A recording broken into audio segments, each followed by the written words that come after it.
next speaker, Mr. Zahradil. Děkuji, pane předsedající. Thank you, Chairman.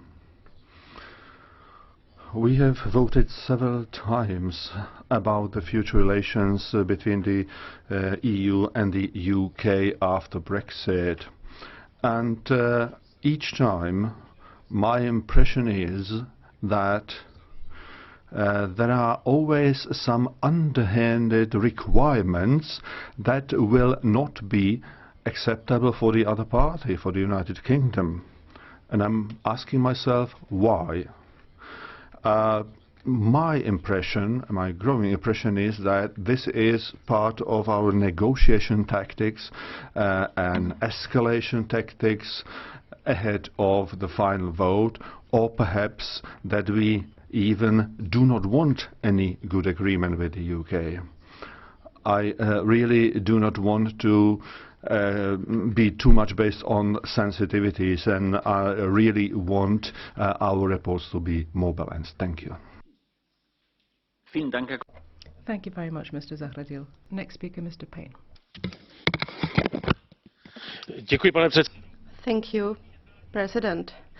The current negotiations with the United Kingdom think that the United Kingdom will be kind of punished, but it seems that it will be the continent that will lose in trade, because our companies on the continent needs clear environment for business.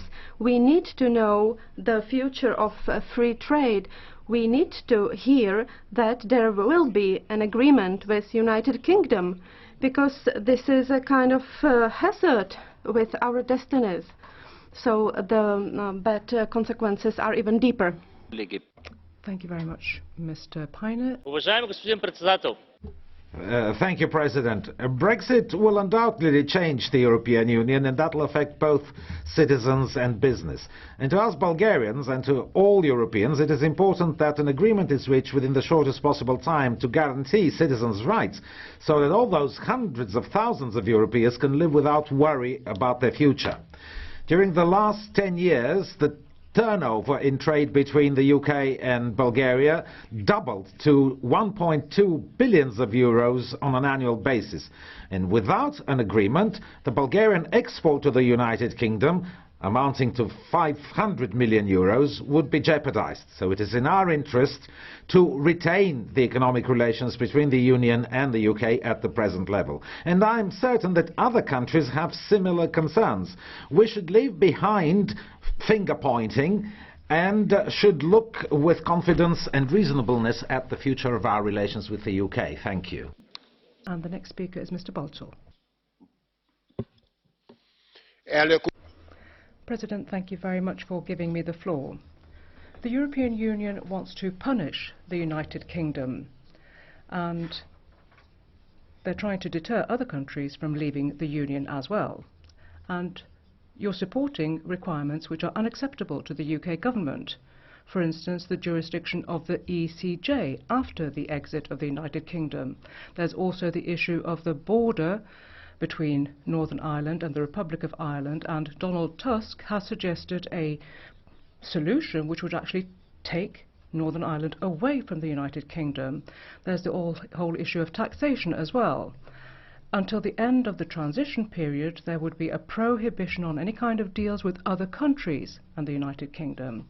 If the European Union fails to take into account the interests of the United Kingdom and of its people, then what this will mean is an exit of the UK without any kind of deal, without any kind of agreement, and that would truly be a lose-lose situation. Thank you very much, Mr. Balczó. Next speaker, Mr. Hannan. Thank you very much, Mr. Deputy Speaker, and thank you as usual on the swift and sure way in which you got us through this lengthy vote. The British problem, or from our perspective the European problem, is very simply stated. Right from the beginning we wanted to be in a common market, not a common government. Even as late as February 2016, if David Cameron had been able to come back with any significant retrieval of power, it's clear that he would have won the referendum. But faced with the choice, the other 27 or the Commission, or from whatever breakdown, it was clear that people would rather lose the second largest financial contributor than set the precedent that powers could flow back rather than just upwards. So we find ourselves now having to look for such a deal from the outside. And I have to say, there were a lot of voices in this House that before the referendum used to argue for precisely that, particularly among my federalist friends who used to say we need to find an associate status for the United Kingdom in the market but outside everything else. I understand that people are affronted, that the referendum has jangled nerves, but surely that's still the best outcome for both sides. Clune, next speaker, Mr. Fox. President, we welcome the acknowledgement of the importance of our relationship, our common values, our close connections and our historical links.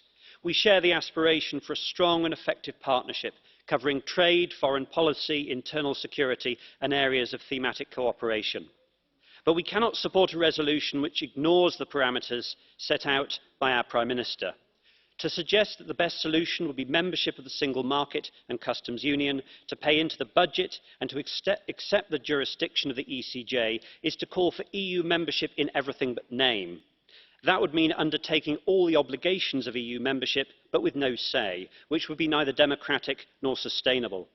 Differences remain and tough talks lie ahead, but I believe there is nothing preventing us from reaching a unique and mutually beneficial agreement reflecting the new rights and obligations apart from political will and a sense of pragmatism.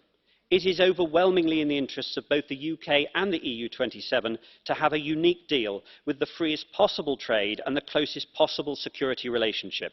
Let's make it happen. Thank you very much, Mr. Fox. Mr. Selimovic. Thank you, Mr. President. With Theresa May making it clear that last week that the US success of the single market will be reduced, a hardening of the Irish border becomes inevitable. The risk of this, that this will be a step backwards in a peace process. The Good Friday Agreement strengthened the relationship between communities in Northern Ireland, between North and South and across the Irish Sea, between communities that had been torn apart by violence and conflict. The agreement was made possible because both countries were inter-union. The philosophy of it was when you strengthen one of the relations, you strengthen all of them. The risk now is that by damaging one, we can damage them all. I therefore plead to the negotiators to be careful negotiating the future of the relations. I understand that every side is about to get as much as possible in the negotiations, but if we lost the peace, then the eventual gains are worth nothing. Thank you very much. Thank you, Mr. Selimovic. Next speaker, Mrs. Clune. And again, we've had a strong support for the resolution today from members of this Parliament, the resolution on what the future relationship between the United Kingdom and Europe would be. I very much welcome the fact that the situation in Ireland has been underlined again in this resolution, that there should be no hard border between the North and the South in Ireland, and that the Good Friday Agreement in all its forms would be protected.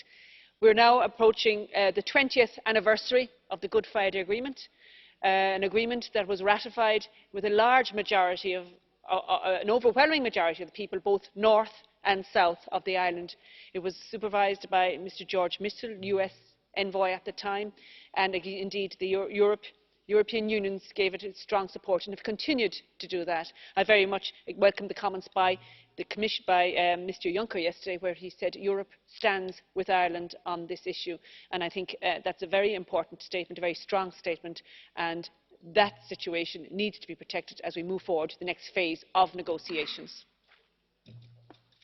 Thank you very much, Mrs. Thank you very much, Mrs. McAvey. Next speaker, Mr. Auštrevičius. Thank you, Chair. I support this resolution as a blueprint for governing the future relations between the European Union and UK after the UK's withdrawal takes place.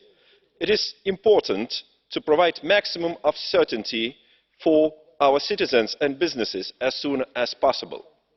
Thus, the resolution proposes setting up a well-defined governance framework for a comprehensive association and partnership. It highlights four main pillars for our future relationship, such as economic relations, foreign affairs, security and thematic cooperation. However, if the citizens' rights issues must be resolved on the basis of mutual respect and reciprocity, the future cooperation in the field of security and defence should be based, and I hope it will happen, on the realistic assessment of European security needs. Thank you, Chair. Thank you very much, Mr. Auštrevičius.